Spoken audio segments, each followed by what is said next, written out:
acara perpisahan ini? Taman kanak-kanak dikategorikan sebagai jenjang pendidikan usia dini. Berbeda dengan jenjang pendidikan lainnya, metode yang dilakukan di taman kanak-kanak adalah belajar sambil bermain. Anak tetap diajarkan tentang perbuatan yang mulia, baik untuk dirinya, orang lain, serta lingkungan, tanpa menghilangkan dunia bermain yang penuh dengan keceriaan dan kebahagiaan. Di TK Cut Mutia Banda Aceh, anak-anak juga diajarkan tentang sikap saling menghormati yang dikemas dalam kegiatan seni, seperti menari, drama, menggambar, serta kegiatan seni lainnya.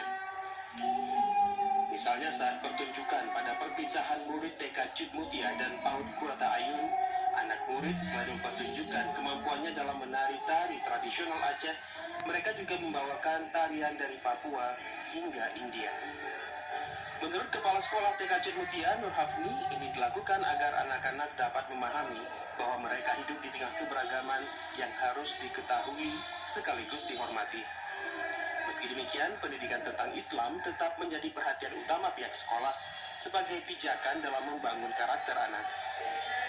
Kita setiap hari itu belajar anak menanamkan karakter anak, karena anak itu harus kita didik dari anak usia dini. Jadi kami di TK Cut Mutia itu setiap hari itu anak itu dari setiap pagi itu ada pendidikan agama Islam itu wajib setiap hari 15 menit, sedangkan yang untuk hari Jumat kita khususkan.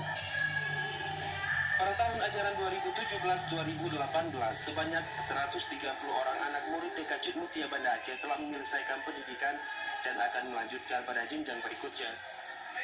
Para guru berharap semua bekal yang telah diberikan selama anak-anak duduk di bangku TK dapat berguna saat mereka masuk SD maupun madrasah ibtidaiyah. Tim Liputan TVRI Aceh melaporkan.